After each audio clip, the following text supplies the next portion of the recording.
Hello and welcome to Jamesville-DeWitt High School for the Section 3 girls lacrosse matchup between the Jamesville-DeWitt Red Rams and the East Syracuse-Minoa Spartans. My name is Tyler Aitken, and here we have Brad Diamond. Brad, what are you looking to see today?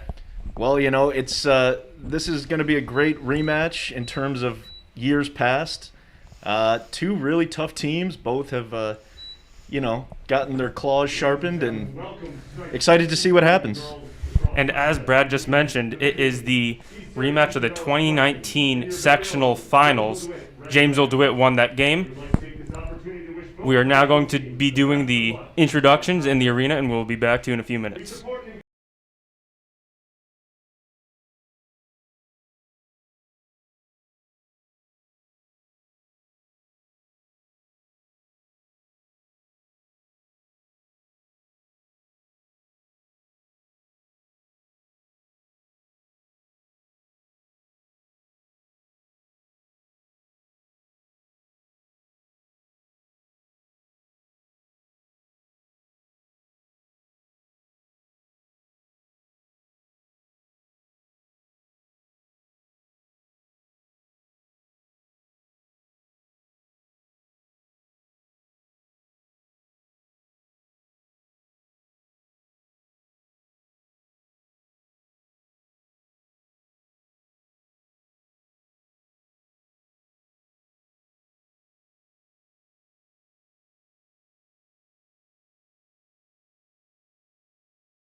So we are back and getting ready for the face-off here.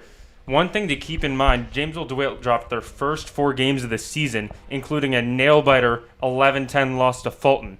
Since then, they have been unstoppable. A 16-1 win over Cortland, a 21-3 win over Syracuse, and an 18-2 win over Oswego. So they'll be looking to extend that win streak to 4 games today. Oh, yeah, and this may be illusory, but it seems that as the weather has gotten nicer, so has the play of the JD Red Rams. So, given the steamy conditions of today, I might bet on a tough game for ESM because of JD. Always the craziest things that can impact the game. Some teams play well warm weather, some teams play well cool weather, but whatever it takes to win the game. So coming into the box is number 10, Everly Kessler for Jamesville-DeWitt. Yeah, and Everly has been on a roll this entire season. She's playing like she's not committed to a college yet, but she very much is. Going to George Washington University next year, poli-sci major, and face-off fiend for the Red Rams. She'll be lining up against Riley White for the Spartans. I thought poli-sci was the only major offered at George Washington, huh?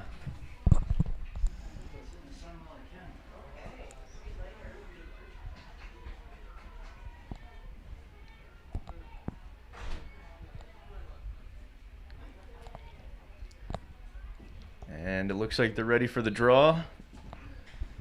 A little bit of a scrap, but it looks like ESM's going to establish the first possession here. They're definitely taking their time getting set up here. Not going to be pushing the pace too much. No, it looks like they're really taking a little time to establish their offense, even if it's little aggressive play there by 23 Courtney Keogh. I love the aggressiveness. I always rather want to rein in your players than tell them to play more aggressive. Right. But it looks like it's going to set up ESM for an offensive opportunity. And they circulated on the outside. Takes their first shot. Good save. Bounces out either way. It's going to stay with ESM. They're going to start with it behind the cage at X. And it looks like we'll start with a bit of a hang-up here. No defensemen are on the attackman as she brings it up to the left. She gets double-teamed. She gets the slide, but she throws it away. Missed a wide-open opportunity there. Had Barton for the potential goal. Yeah, and, a strange thing that good save by Constantino. One thing with these nice sunny games is that the sun can get in your eye. So one of the old tricks that I used to do was if your shadow is facing the goalie, it's a good time to shoot because that means the sun is in the goalie's eyes. But vice versa on offense, it can slow you down if you toss it to someone who your shadow is pointing towards. That is a great note that I never would have known since I've never played lacrosse. We've got Jamesville-DeWitt circulating the ball, taking their time getting set up here, just around the perimeter. Yep, same kind of attack. They're just trying to get warm here in the first half. You can tell both teams are trying to get a feel for each other before they work into a natural flow later in the game. Right, and it's early in the game. Oh, good goal. 15, Kate Barclay. She ran around that right side and just had a wide open net. Yeah, good first goal. And I was going to say, it seems that even early in the go, these two teams have a lot of respect for how one another plays. They're definitely making sure to establish their offensive and defensive kind of positions. And it's usually a sign of mutual respect between the squads. But here we're going to have JD going up 1-0. A lot of respect between these two schools. This kind of collection of Jamesville-DeWitt, ESM, CVA, and FM, all very close. Fierce rivalries, but definitely a sense of respect for each other when they play. Absolutely. The hottest part of the hotbed up here for lacrosse, concentrated within a few square miles. And that's 2 straight face-off wins for the Spartans. Something Kessler's going to want to try to clean up as the game goes on. But the team still has the 1-0 advantage on the scoreboard, and I think that's all that matters. Oh, and a good cut. Number 10 for ESM cuts underneath the player with the ball and gives herself an opportunity, but goes nowhere.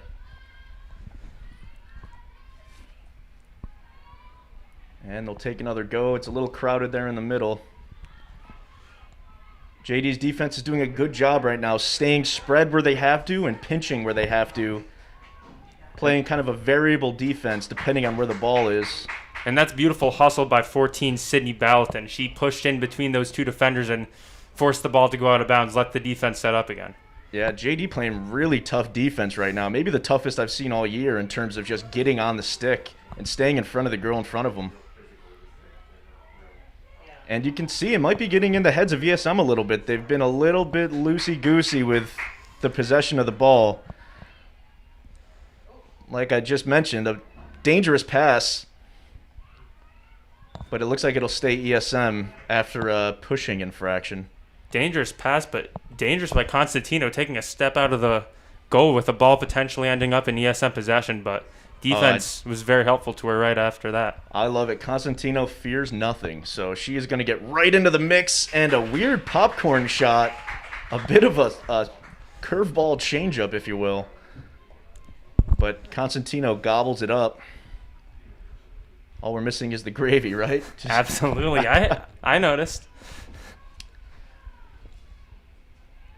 Constantino not afraid to take her time to make sure she gets the pass that she wants. Yeah, a beautiful outlet.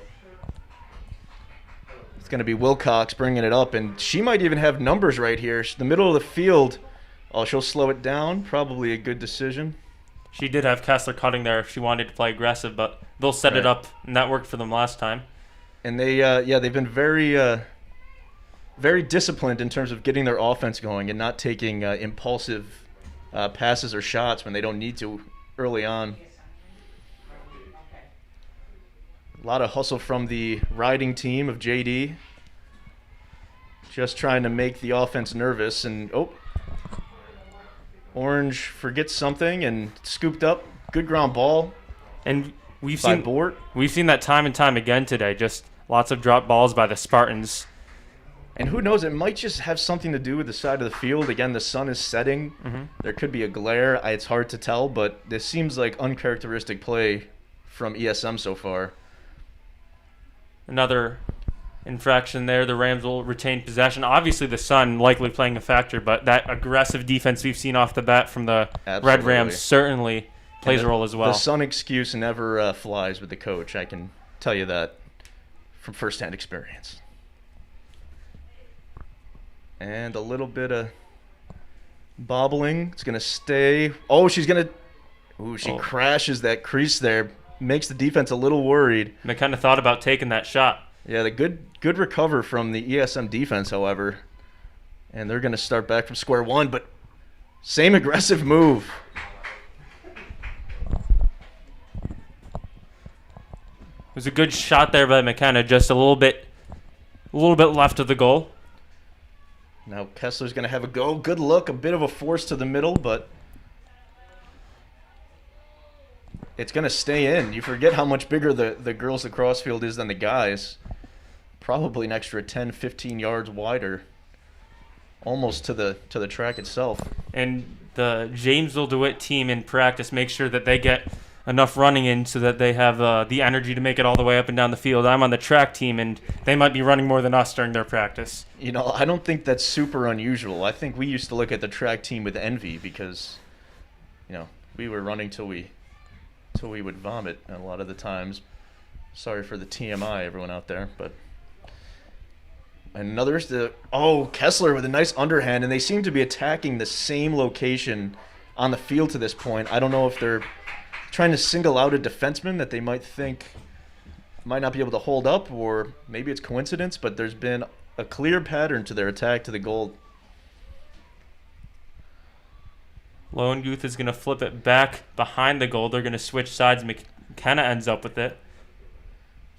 And they'll have one behind, maybe for safety on the shot. However, we won't even get that far. And there's a little scrap. Whistle is blown. It'll It'll be ESM. One thing we'll take the time to mention is we've got the clock set up for the boys football team, or the boys lacrosse team, which is 4 12-minute quarters, but we're doing 2 25-minute halves today, so the clock will be off, but rest assured when we reach 12 minutes on the game clock, we'll be on 12 minutes on our clock as well. And that will be fixed for halftime thanks to... Oh, what a goal by number 24, Kaylee McKenna. Look at that. Oh, and we'll get the replay here. Nice tie. Scooped it up and just makes sure she takes an extra 1 or 2 steps and gives herself a much better angle at the goal. And it pays off for her. The goalie had not a great chance being so close and right in front of the net. And that just shows how big of a focus that Coach Rice has on hustle. Kaylee hustled to get that ball before it went out of bounds. She could have let it go out and their team would have had possession, but she ran for that ball because she knew she'd have a scoring opportunity if she kept it in. Absolutely, yeah. These girls have been firing on all cylinders. They are clearly excited to be here and to be playing, a worthy adversary in the Spartans.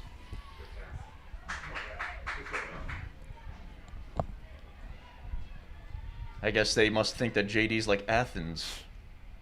Athens and Sparta. You didn't take Greek, Ty? I did not take Greek, no. But that was an impressive take by Kessler. Took it straight into 5 defenders, absolutely fearless.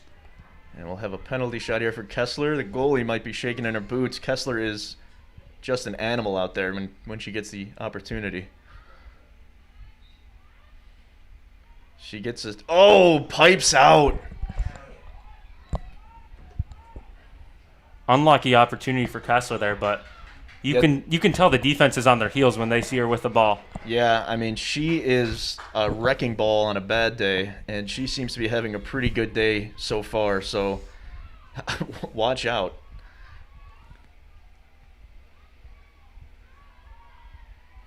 And they're going to clear out a little bit of room on this near side wing.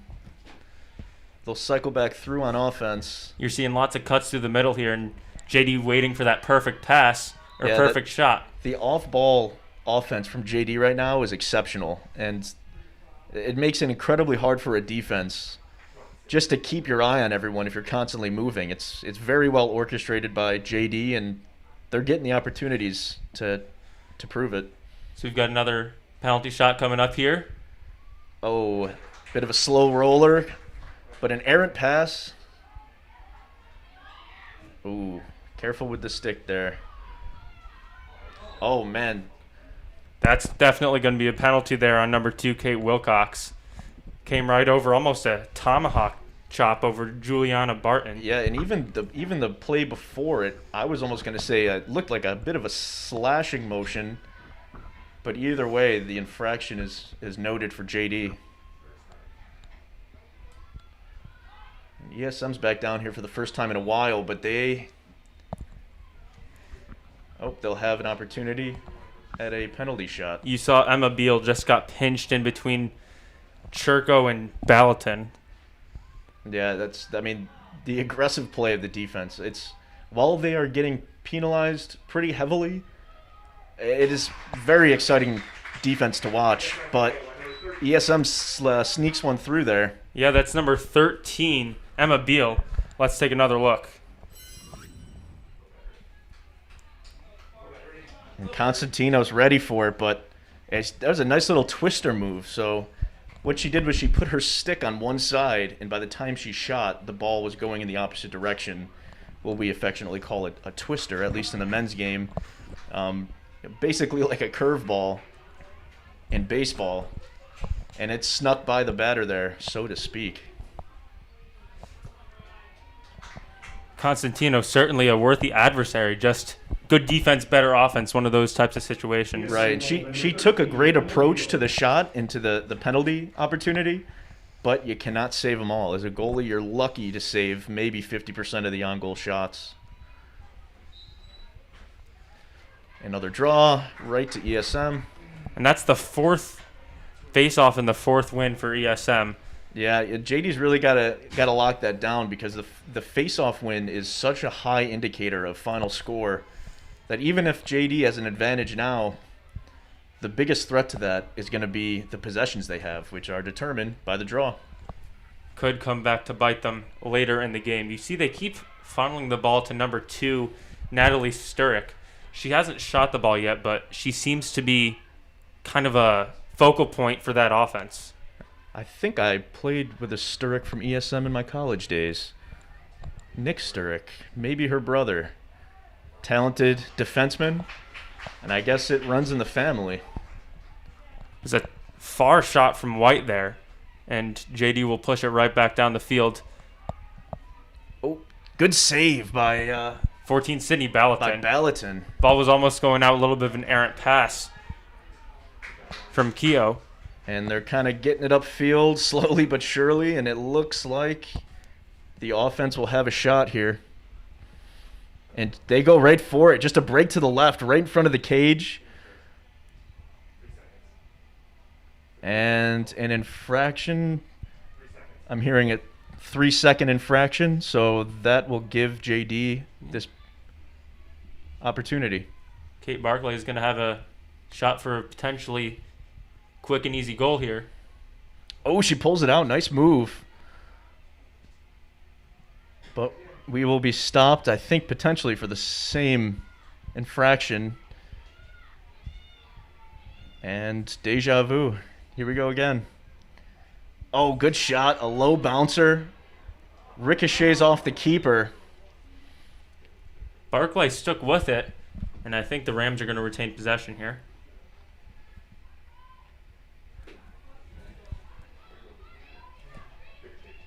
Yep, so Barclay starting at X. Got 2 girls behind the cage. And it looks like we got an interesting offense set up, though. A lot of space being given to these girls behind the cage. Oh, she turns, she shoots. Wow, what a goal. Right as the D was closing in on her. And that's McKenna's second of the game. They love to give her the ball behind the goal and let her go to work herself. Yeah, I am excited to watch this replay. So she does a nice little question mark and pings it top right corner right as the slide was coming, bearing down on her. Nerves of steel. And a real pretty goal there.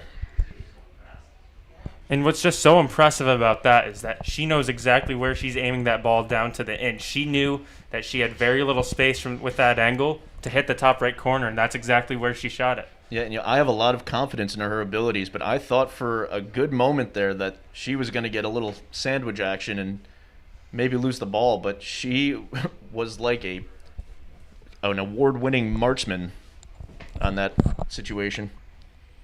Mass break. So they will be taking a mass break now after that second goal from McKenna, third goal from the Red Rams. And yeah, I don't think you could be much happier with the performance if you're Coach Rice right now. Not a whole lot going wrong. Maybe face-offs.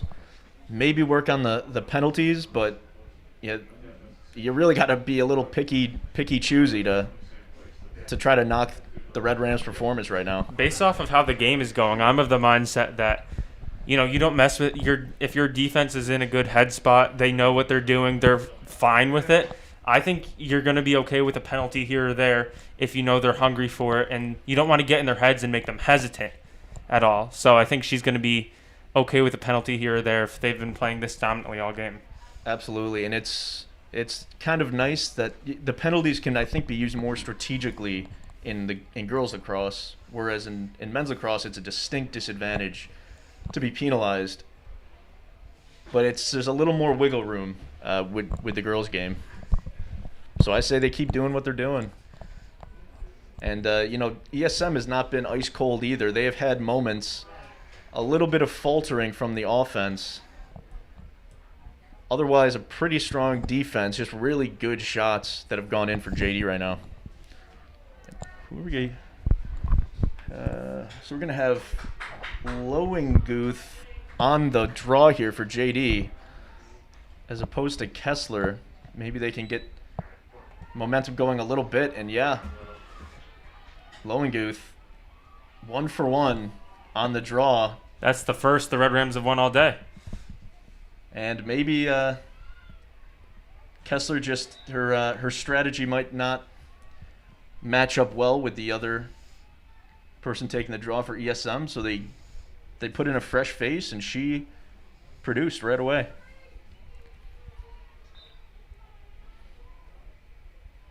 They're going to get it back to number 12, Brooke Bort, her older brother, the same number on the men's team, on the boys' team.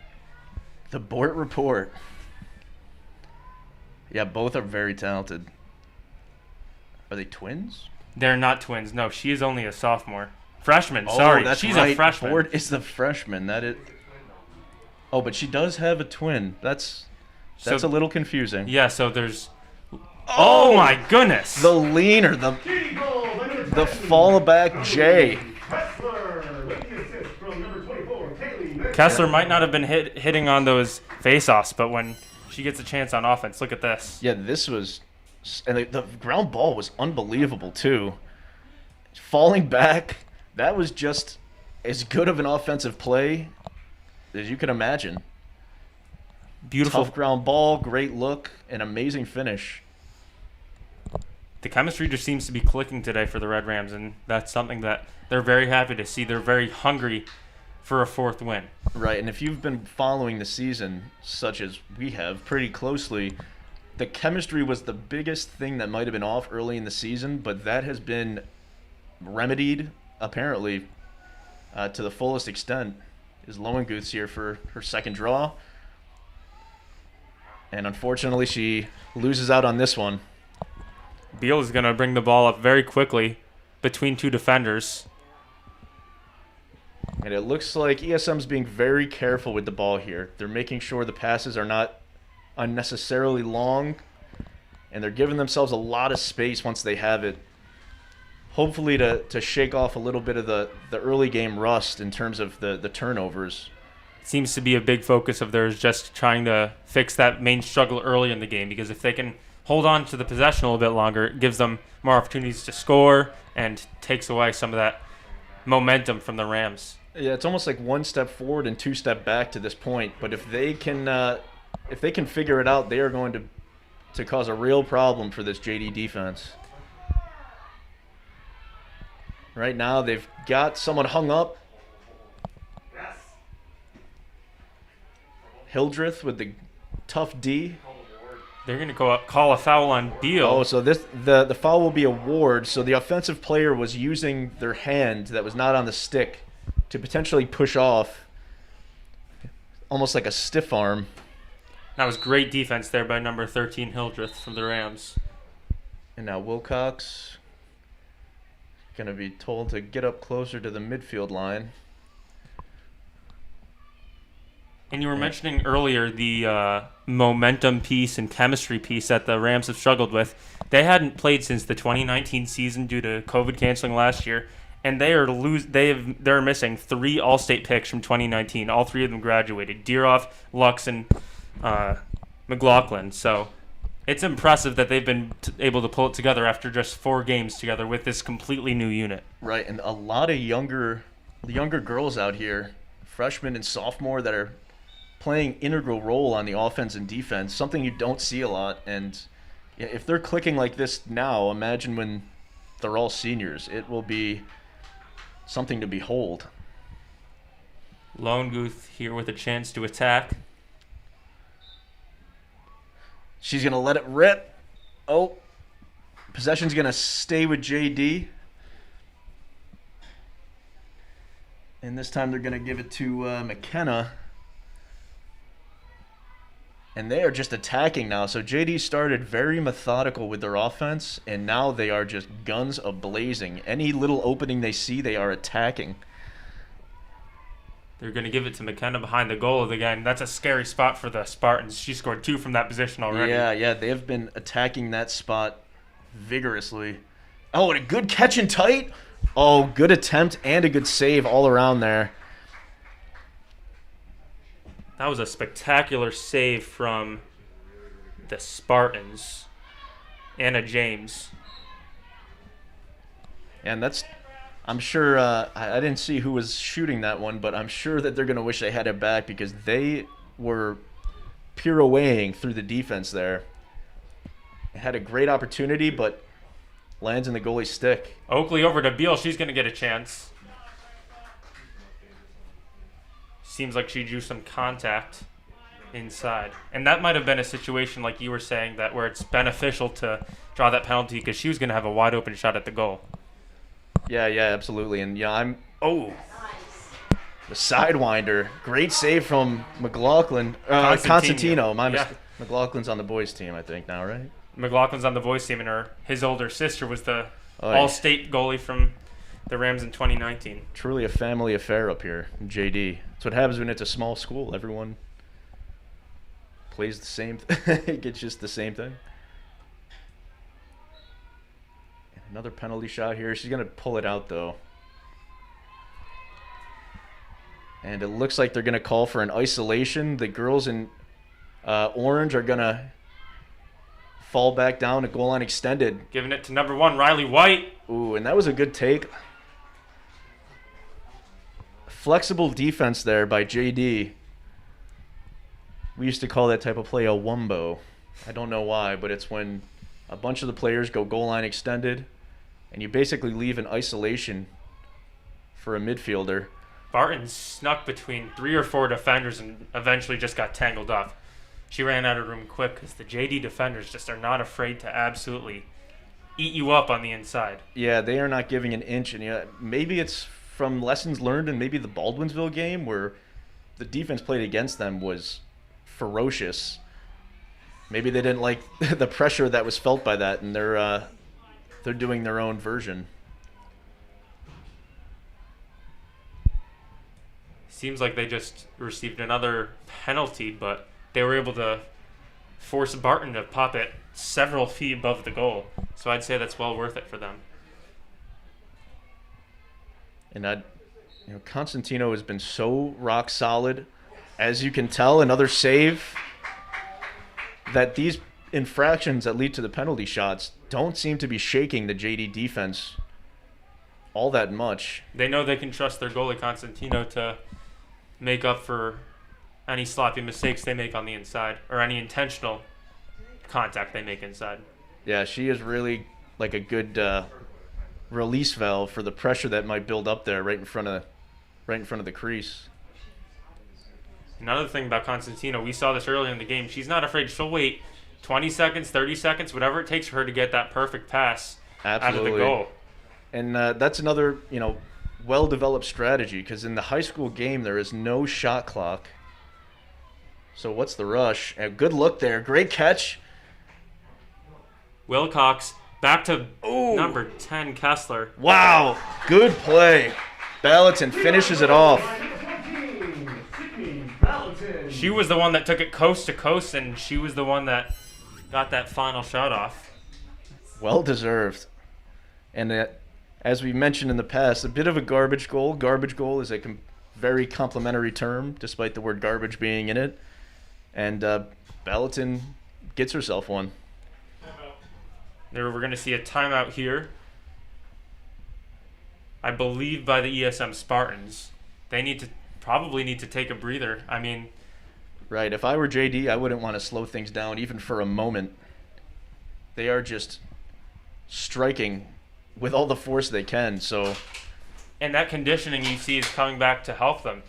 We saw Sydney Ballatin take the ball at about the 25-yard line. If we're looking at the football lines, she took it all the way down the field, ended up getting it over to Kessler.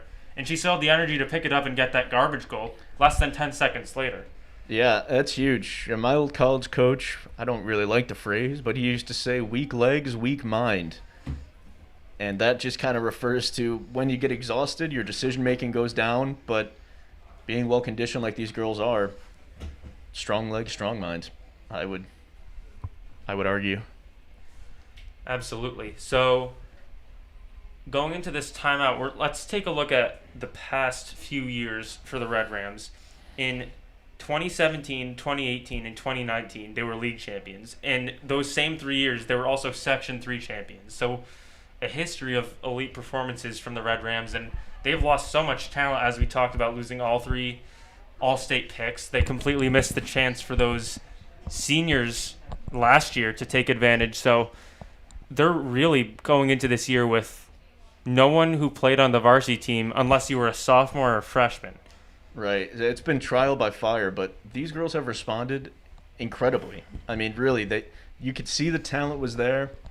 The first couple games that, you were hoping that things would kind of click, and, they really seem to be hitting a stride midway, partially late way through the season, which is a great time to pick things up and really, like I said, sharpen your teeth. And I've been talking to some of the members of the team in school. Many of them are in my class, and one thing they've said that Coach Rice has emphasized is that this is not the 2019 team. We're not the same team. We can't play the same style. We don't have the same members of the team, and there's nothing wrong with it. You just have to create your own identity, and you can't be living in the past. You gotta be ready to build something for the future. Kind of that future-focused mindset has been a big tenet of this program over the past year or so, as they're trying to kind of rebuild into something new rather than just keep pushing with the memories of the old program.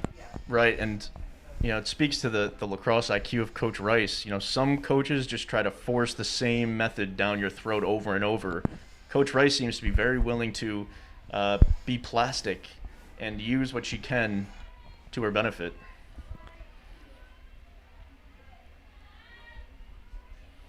And another draw here. I think they're going to stick with Lowenguth. Please excuse me if Lowenguth is right. Lowenguth. It's a difficult name. I kind of like it. Rolls off the tongue. And that was actually number 10, Everly Kessler. They Kessler's went back to her. in. My mistake. I couldn't see the number.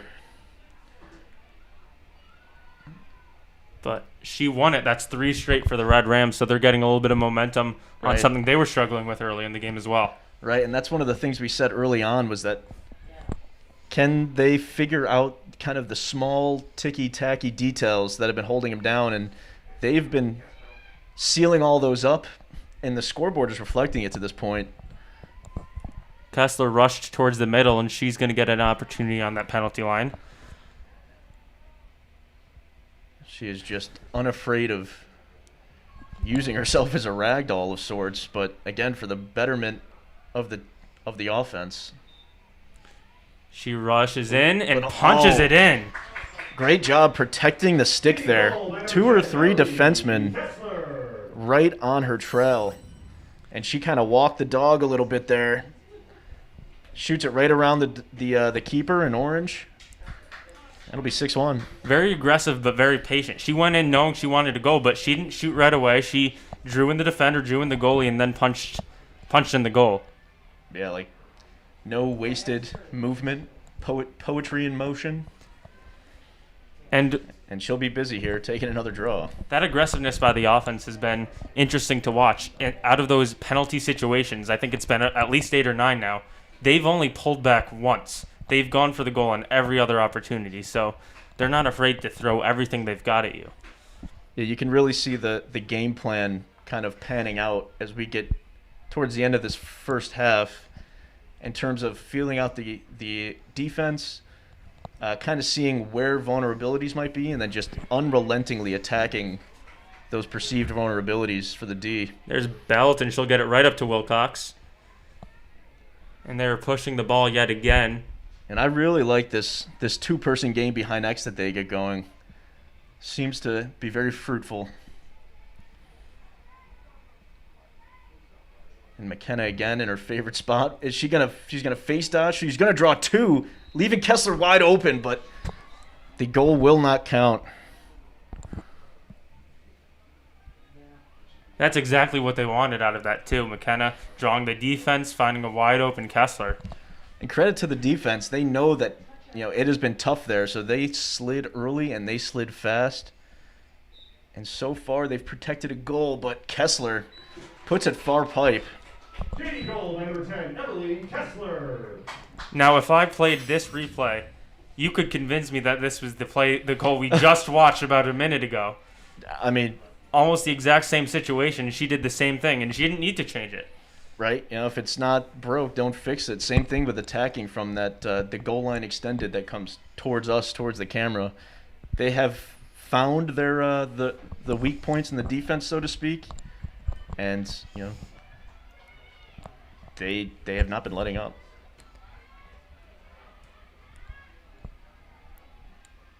Kessler again, seemingly on the field the entire time. Always right in the middle of the action.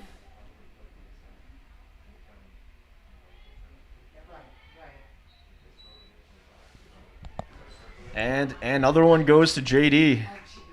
Just like the season, they dropped the first 4, but have won the last 4 after that. If they win this game, which is the way they want it to go, drop the first 4, win the next 4. Right, and the momentum can swing at tough play there. The momentum can swing at any moment, but with ESM giving up these possessions on draws, it's going to make it even that much tougher to chip away at that 6-goal differential. Barclay's going to look like she's going to take an aggressive shot here. She does. And it's a good soak there by the keeper. Not exactly right on the stick. Good save and by you James. you can see the sun just got right in that defenseman's eyes.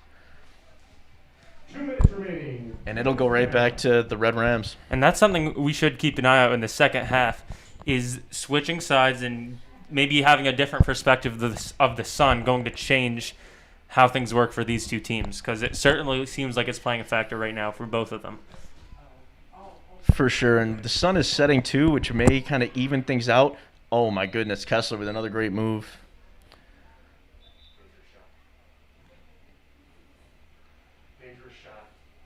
Dangerous shot. Okay, so so they are going to have Kessler leave the field. The shot was deemed dangerous, and yet it'll be ESM with an extra person opportunity. So in the girls' game, there are much different rules than in the guys' game. If you're too close to the cage and you shoot too fast, it will be deemed a dangerous shot, and you will be penalized even as the shooter, which is an interesting wrinkle on how the game is played. And that gives ESM a little bit of a chance here to potentially kind of capitalize on Kessler being out, who's been playing so well for the Red Rams, and maybe just even getting one goal before that first half ends would be absolutely massive in how they're feeling about this game. Yeah, they will try to get any kind of momentum they can get going, and not a better opportunity here with an extra person on the field.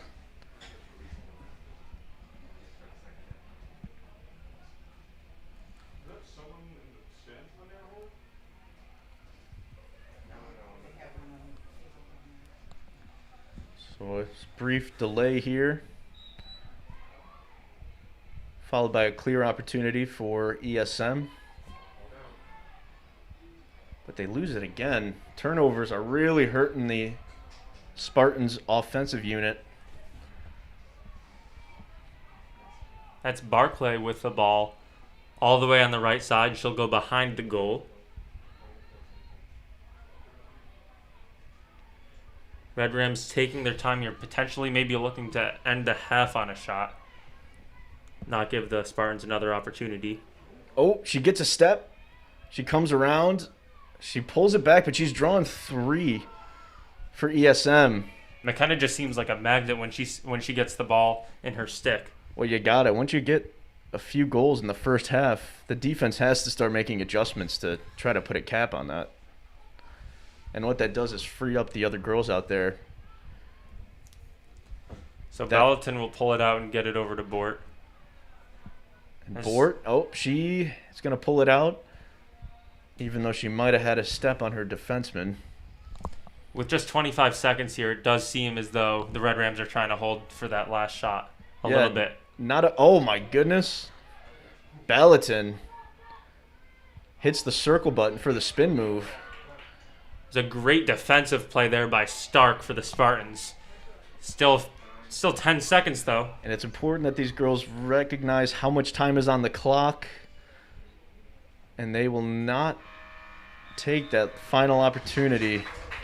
It serves to mention that I believe there's still one person down. So I'm probably trying to kill the goalie there going into the second half. Yeah, kill the penalty, excuse me.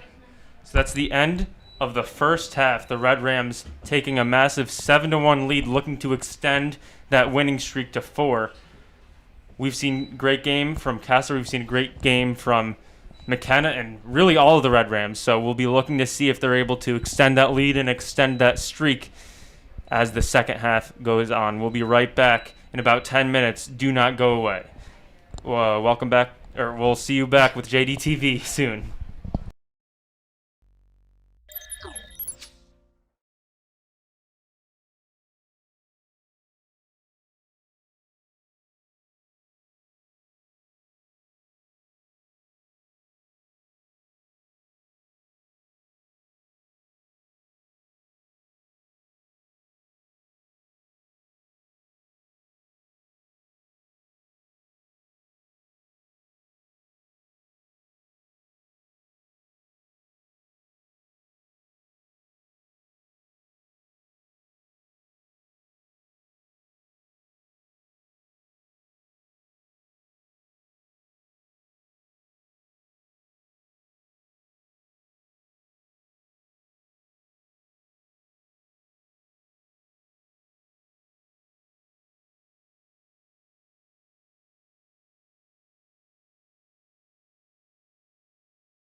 And we are back. That was a short 7-minute halftime, and we are about to see the first face-off in the second half. It's 4-4 in face-offs, but 7-1 in goals with the Red Rams taking a lead. What was your biggest takeaway for the first half, Sam? Or, pardon me, not Sam, Brad. So we definitely look alike for those who, no, not really. He's much taller than me. But I think the biggest thing, if we're talking about JD, is that the adjustments that they made throughout the first half. So adjustments are popular to be made at halftime, but that wasn't even necessary. Their on-the-fly changes proved to be incredibly useful in building this lead that they have now. So. Oh, okay. And also we're learning that JD is going to start with one less girl on the field as a function of that dangerous shot from the end of the first half. So ESM will have about 25 seconds to capitalize on player-up situation. We'll see what they do with that. Another super important outcome of how these draws go.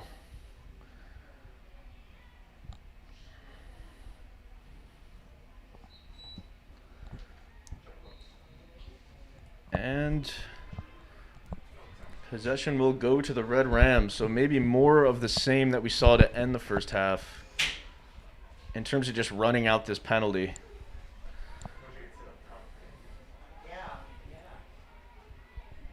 McKenna and Barclay not afraid to go back and forth behind the goal from X there, if I'm speaking in my lacrosse terms correct.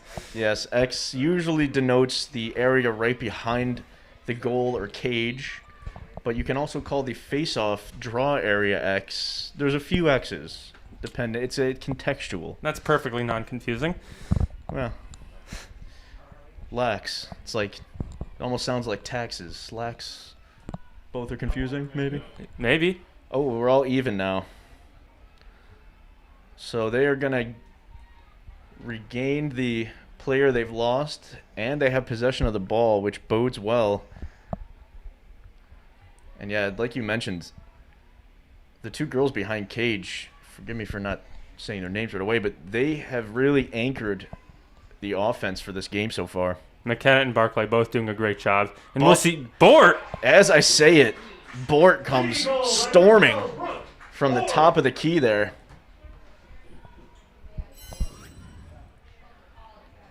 Running with reckless abandon. Tomahawk chop straight down, straight into the goal.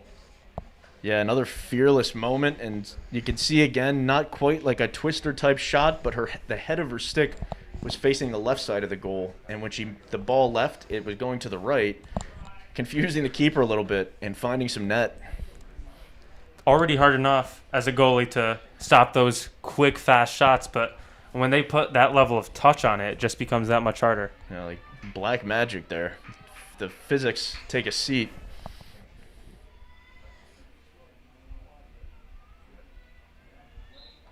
It looks like they're going to keep Kessler in to take more draws. After serving her penalty, I'm sure she's rearing to go.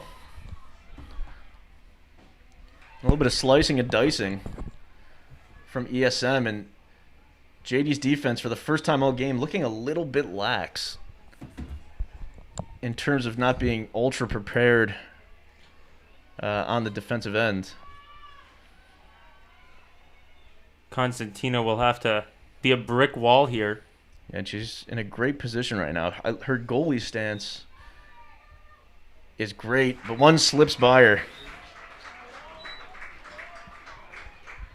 ESM goal by number 2, Natalie Sturrock. So that was number 2, Sturrock, who's kind of been one of the focal points of that Spartans offense so far. Let's see if we got that one. And just... Oh. Camera might have cut out right when we were going for that goal. Either way, Sturrock, nice Gino there.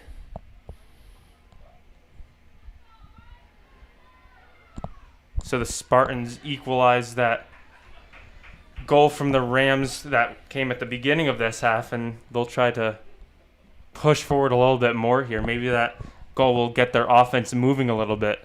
Yeah, I mean, the spark could come from anywhere. And if you're JD, you want to be ready because, you know, these games are so back and forth, regardless of what happens, that you can't just get caught in the mindset of thinking, you know, we're just going to keep pumping in goal after goal. The tides will eventually turn, but the question is, how will JD kind of bat up against that? And that was a great hustle from both White and Bort there, but the Rams will end up with possession, and Barclay in a familiar spot, giving the ball to McKenna right behind the cage. Yeah, and let's see if they attack. Well, it would now be the far side pipe would be the equivalent of what they were focusing on attacking last half. We'll see if they go back to that or if they try to exploit something else. And yeah, a bit of a wrinkle there. Goal by number 10, Everly Kessler with the assist from Kaylee McKenna. Everly Kessler getting that third goal for the half trick. From McKenna, and McKenna using kind of the reputation that she's built. She got the other defenseman basically to look at her. It left no eyes on Kessler. And yeah, she kind of just made herself at home right in front of the cage. And like you said, the attention was coming from that far post. Not a surprise. They really like attacking that left side when they're looking at the goal. Yeah, and you know, it might just be something that they saw in the film for this week. It's not something that I've seen so consistently from their offense, but it just goes to show how malleable they are from situation to situation to really maximize their strengths, minimize their weaknesses. And a bit of a scrap, so possession is just going to go to whatever. There'll be no possession called. And now we'll just see who gets. Ball hasn't been picked up yet, but there it is by number 13, Beal. She has room to run, but not too much as Wilcox comes in and puts pressure. She doesn't let up, and she gets a step. And she might want to take this one coast to coast. Good defense there by Lowenguth to push her back away from the cage. Oh, looks like we got our feedback. You guys didn't miss much, those at home. Just ESM setting up their offense. And it looks like they're doing a pretty good job at moving off ball, but not quite enough to sneak one by Constantino. Barton's taken a few shots today, but Constantino just does a good job of stopping anything that comes her way. Only 2 goals allowed through 30 minutes of play here. Yeah, and I might be talking out of school here, but what I like about the way she plays is that she gets in a really low athletic position. She almost baits the players into shooting high, and then she springs up and is just ready for those high shots. So yeah, I'm definitely not a keeper, but from what I see, it's an impressive kind of book of tricks she has for trying to thwart these goals.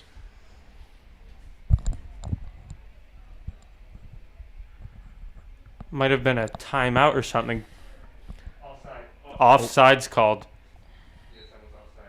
ESM was offsides, and Oh, good look. Oh, man.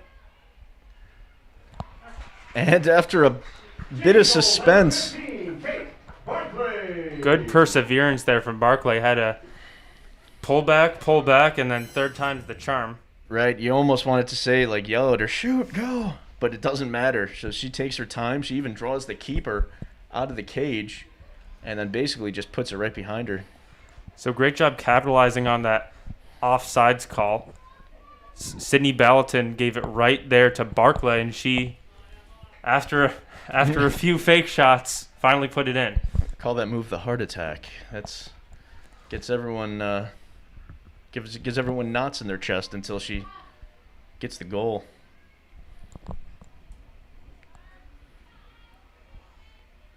It looks like we got Kessler out here on the draw.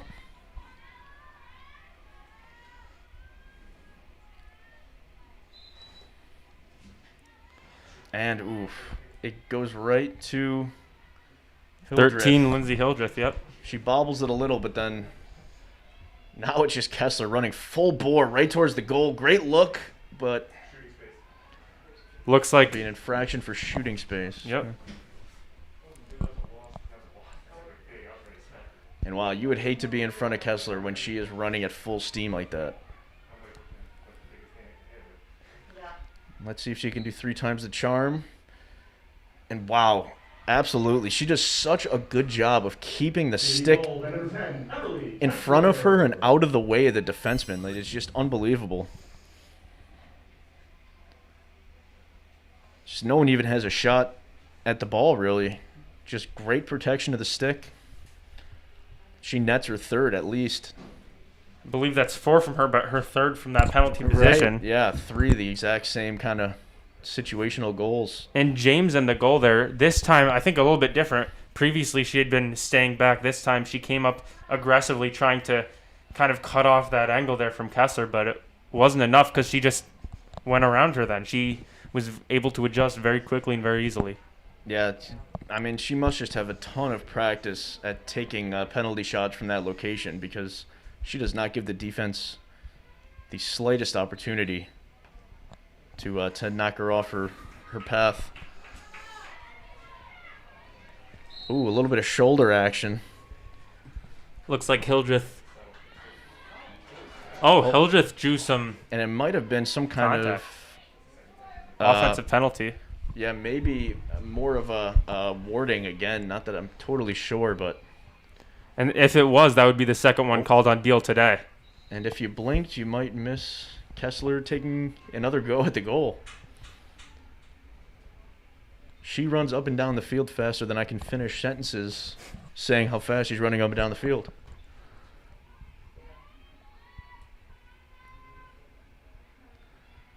And just like I'm in Groundhog's Day, oh, but finally things don't quite fall for her.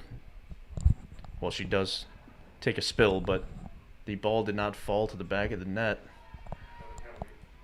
So if you're on ESM's defense, what can you do here to try to adjust? Because it seems like nothing they've been doing has worked so far.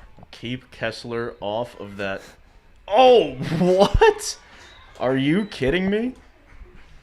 Jeez. She She didn't even have to Stinger. run in that time. Stinger, top right. Just a bar down. She knew it. She adjusted her glasses to get ready. Her goggles, excuse me. And she zips it by. So it seems as though the solution isn't even to do anything once she gets in that penalty position. You just want to keep her from getting there in the first place. Because she scores almost every time.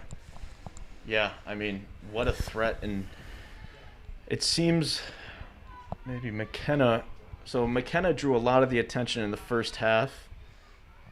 And it looks like Kessler is filling that void, but you can only stay in that center of attention for so long before the defense just goes out of their way to basically just handicap your ability to do anything.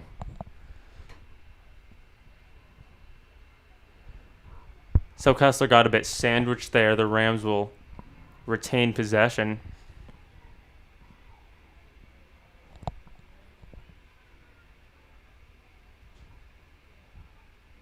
And, oh, a little bit of contact.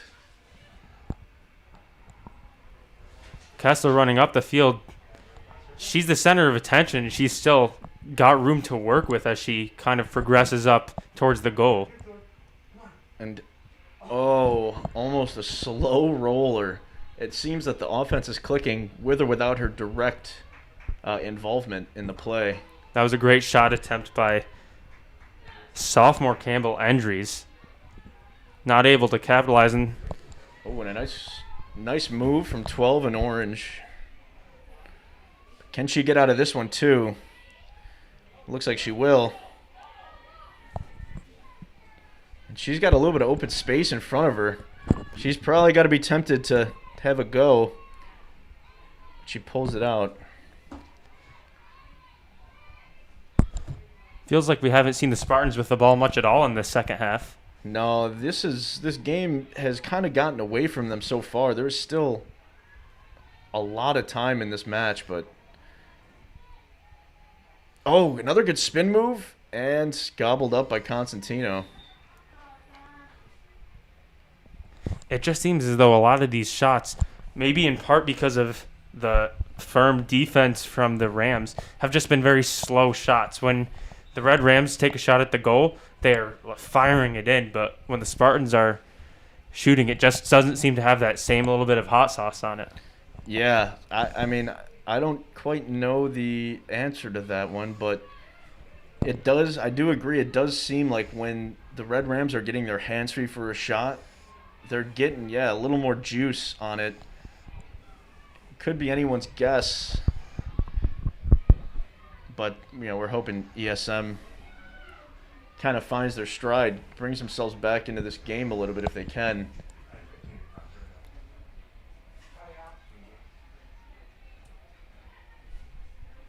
The Rams slowing things down for the first time in a long time. But McKenna finds an open shot. Making it look too easy. How many goals does Kessler have? Or, was that not Kessler? I may be mistaken. Let's take a look at the replay. 13, was Lindsay it? Hildreth. Oh, threes look a lot like zeros to me sometimes, I guess. So a great shot there by Hildreth on maybe an even better pass from 24, Kaylee McKenna. Yeah, and sometimes the assists are even sweeter than the goals.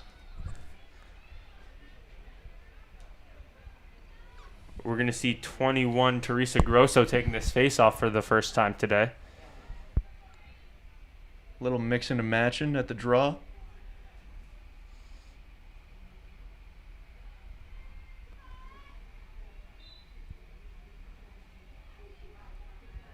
And bit of a skirmish. It'll go to ESM. Bort maybe a little too over-aggressive with her stick there. Beal will get a chance to come up the field right now. And there'll be a whistle.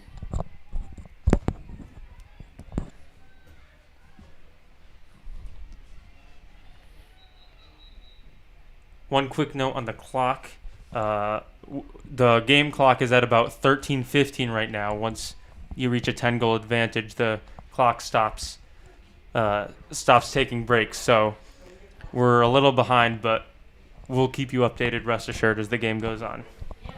Yeah, it'll be difficult for us to get down to where we need to, but yeah, we will be your eyes and ears up here in the booth. A little face dodge from Bort. Plenty of room for the Rams to work with. That's Wilcox with it. Gets it over to Nappy. Another offsides on ESM. And a bit of a messy kind of go here for ESM. They've just not been able to get the looks that they wanted, and maybe a little bit of disorganized play has kind of put them seemingly a bit out of reach of making this one close. Good spin move by Hildreth.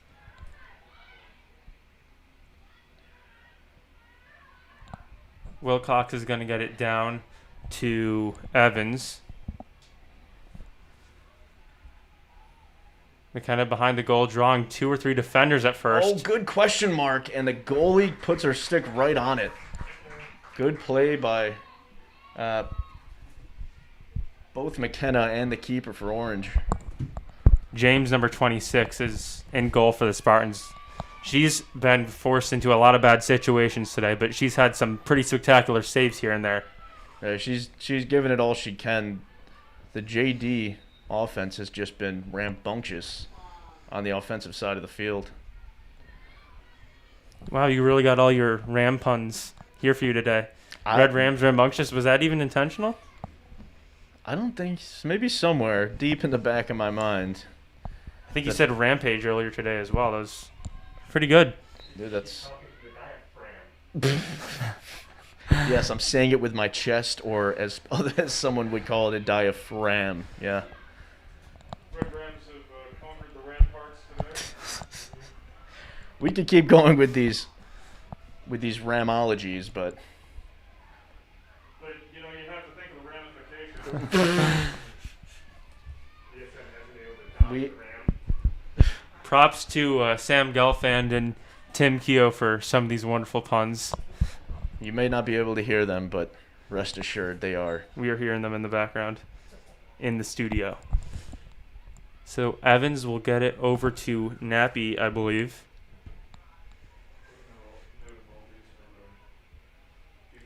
JD being very patient, just working the ball around, running some clock, looking for a perfect opportunity. Some intense defense there by White. A little too intense. We'll have another shot, and it looks like there's some, there's not a super deep bench for JD, but it looks like they're getting a rotation of a few additional players in. Hildreth bounced that one right over the goal. Would have been a pretty amazing shot if that one had gone in. Ooh. And these offensive players for JD are still playing like it's 0-0 right now. They are cutting with purpose and with intensity. And the off-ball play has been amazing still, even though we get an ISO shot there. It all comes back to conditioning. Who's able to have that energy to keep going towards the end of games? Absolutely, and that's of outsized importance with the girls' game too. The ability to glide up and down. In the men's game, you can kind of compensate, maybe with with different things. But if you do not have the conditioning in this girls' game, it is impossible to hide it.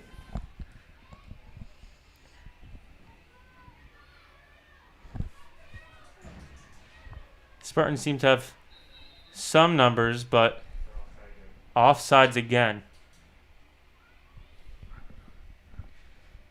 Some visible frustration from some of the players on the field. That's the third offsides call today. Yeah, in the last 8 minutes, it seems like we went from 0 offsides to all the offsides.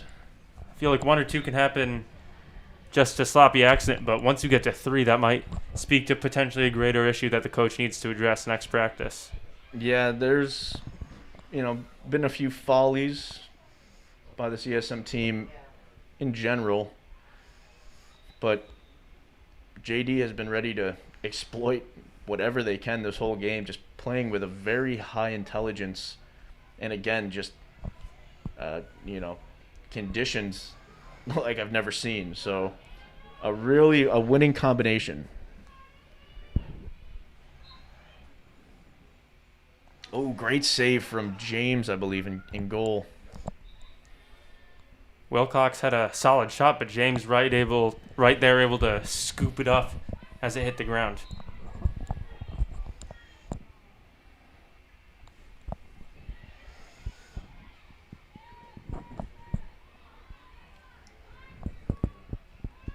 Godleski gets it up to Beal.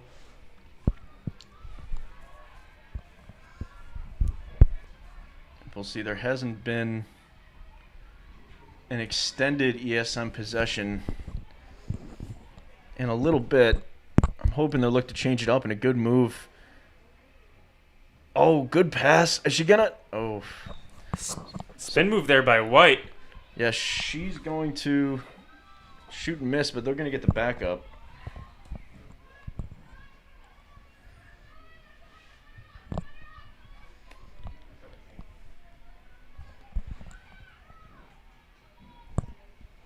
Apologize for some of the camera difficulties we are having. We'll keep you updated as much as possible. There's a loose ball running up the field, pardon me. Nappy ends up with possession. Oh, but tosses it. Just past the outstretched stick of Grace Evans. It'll end up with James over on the ESM side. And good move by James. She leaves the cage because she senses the ball is astray. She scoops it up, gets possession for her team.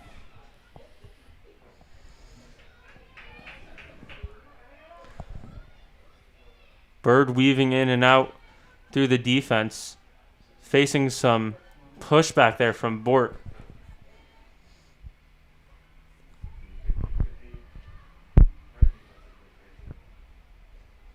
Again, this defense, even at the end of the game, not afraid to be physical against that Spartans attack. Yeah, it's good to see there's still a high level of competition on both sides, even with the score differential and time getting slim. But as I say it, sticks it. Oh, we might have missed it on the feed, but Beal got that chance to take a shot from the penalty line, and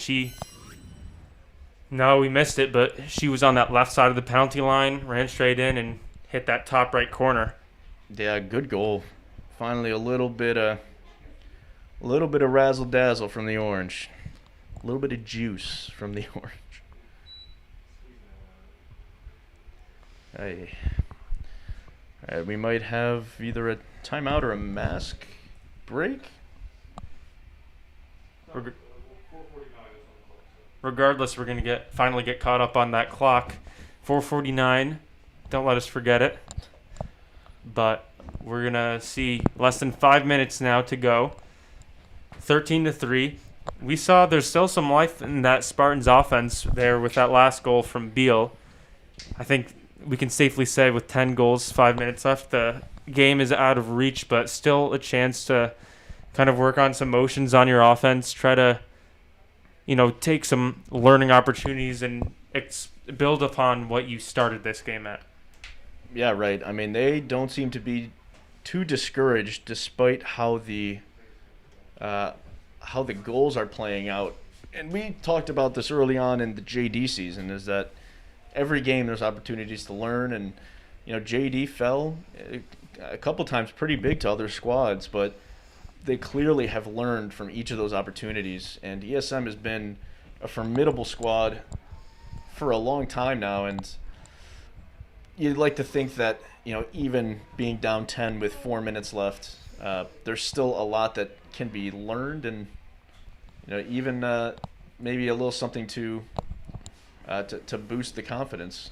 Absolutely. I mean, the Red Rams, they lost 15-9 to Baldwinsville to open up the season. They lost 20-7 to Auburn in their second game. So yeah, those are tough losses. Those are routings for the most part. But they learned from it, and they're coming out here. You can see that ferocious defense that they kind of got to see firsthand against Baldwinsville in that season opener. They're taking things that they've seen that they've struggled against and kind of utilizing it against other teams. So maybe that's something ESM can take from this game. Absolutely. And it looks like the Red Rams have made a switch with the keeper. They've put in number 8, Isabella Diamond. My sister. Wow. Got those connections to JDTV all over the field. And she knows she'll get her shout out.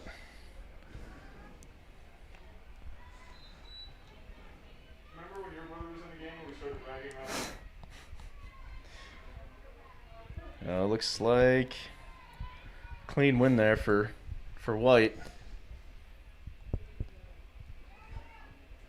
Bort pushing the ball up the field. Gets it down to Nappy. And it looks like Bort has kind of become the de facto quarterback of the offense to this point. A lot of younger players, I believe, are getting some playing time. Maybe not what they expected with ESM coming into town. But nonetheless, I'm sure that even these younger players that are out here are going to want to play aggressively and make their time on the field worth it. So maybe no letting up here for White.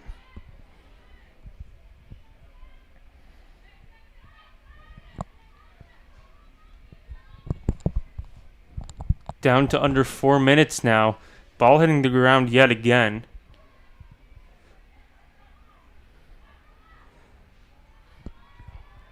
We'll see. ESM is seemingly kind of run out of moves. Any player that gets close to the goal immediately surrounded by 3 Red Rams players. Barton. Oh, good save by keeper Diamond. And that was a goal. Oh, never mind. It sneaks by. Let's see if we got it. We might have gotten the... Oh, no, we didn't, but...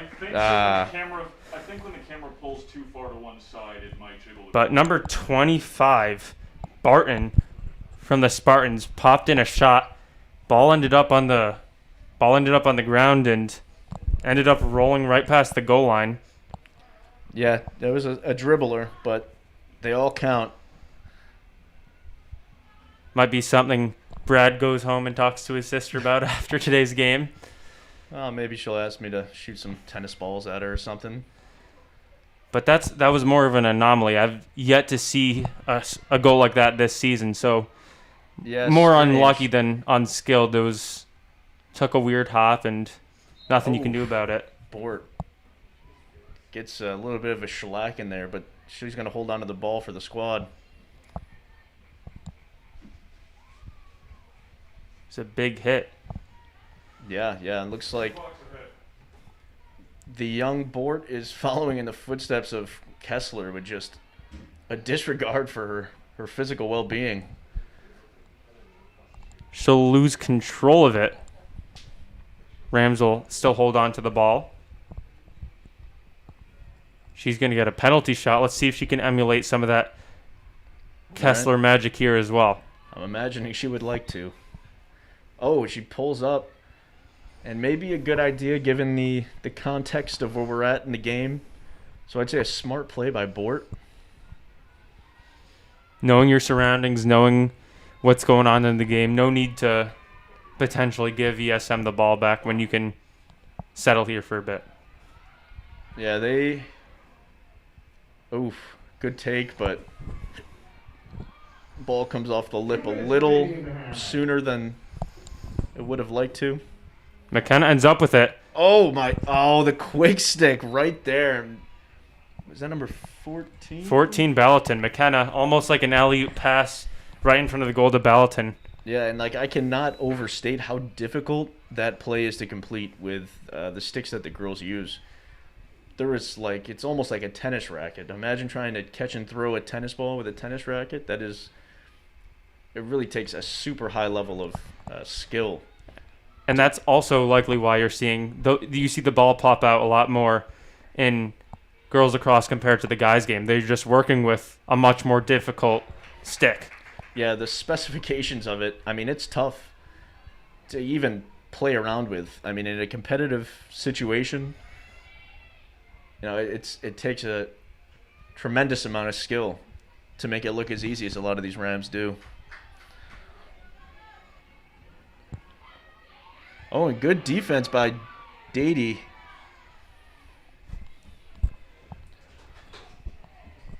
And Ballatin ended up with it. Gets it out of a tough situation for the Rams. And she's going to look for an outlet as she's double-teamed. Triple, quadruple teamed now. That was Emma Sutherland who ended up with it and did a good job navigating herself through that defense. They are just playing tough. They are just a tough strain of athletes. Each one of them is not afraid to either be contacted or initiate contact with or without the ball.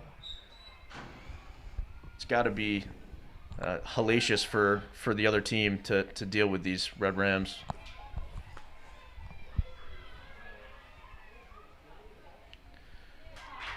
And we lost feed there, but it's going to be a goal for ESM, making it 13-5. ESM goal by number 5, Megan Filmer. That was number 5, Filmer. And there are 26 seconds left. Getting some camera issues when we go all the way from one side to another, but We'll have to ask Mr. Goodson, see if he can buy us a brand new camera. see if there's some funding lying around. There always isn't.